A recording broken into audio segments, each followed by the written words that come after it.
Saturday morning, jumped out of bed, put on my best suit, got in my car, raced like a jet. Hello everyone, my name is Andrea Mendez and I am studying international business. That's why me and my other two partners, Marco and Giovanna, are going to talk about the cost of living in certain part of the world and our opinion of that. In the past, the three most expensive countries were Switzerland, Japan, and Norway. But now a new country joined them, and it is Venezuela. The reason why these countries are more expensive than others has nothing to do with a better government. In fact, it's all the opposite.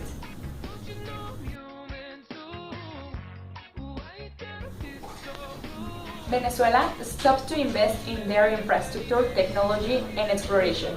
Instead of that, the president Hugo Chavez spent all the money that they had for keeping himself in the power. And now the oil infrastructure is rotting, production is in zero decline, and the oil price has collapsed.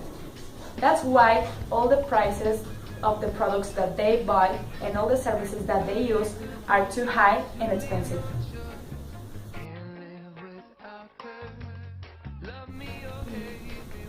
I think that for a country it's more important to keep exportation and importation than invest in itself, because we are actually living in a globalized world, and the relationship that we have with other countries is what will help us in the future to provide us with what we need and to keep the economic on the road. Hi, my name is Giovanna. I am studying international business and I will tell the definition about cost of living. The cost of living is the amount of money that you need to sustain a certain level of living. That includes basic expenses such as food, housing, and healthcare.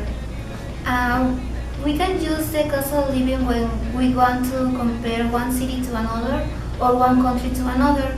Isn't the same if we talk about a smaller salary in a highest cost of living country to talk about a smaller salary in a small cost of living country. When we talk about the cost of living, we have to talk about the standard of living, that it refers to the level of wealth, comfort, material goods, and necessities available to a certain socioeconomic class in a certain geographic area. Quality of life is the general well-being of individuals and societies. Quality of life has a wide range of contexts, including the fields of international development, healthcare, politics, and employment.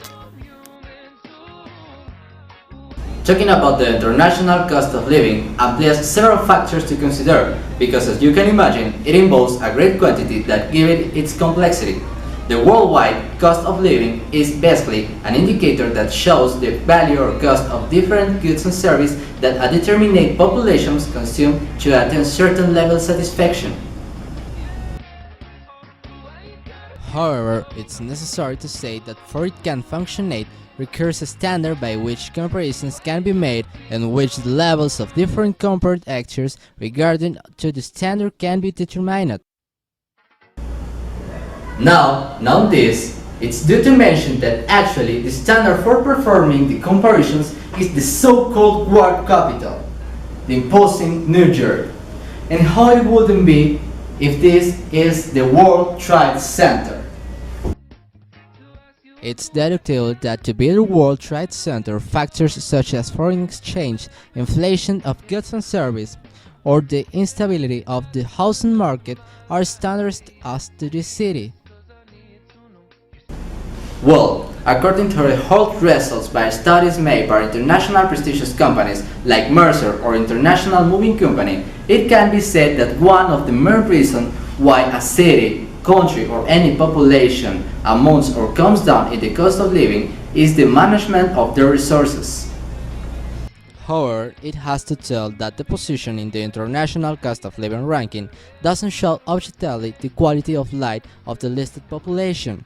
Examples of that are Venezuela and Switzerland, whose situation are quite opposite in general, and however the two are between the 5 most expensive countries.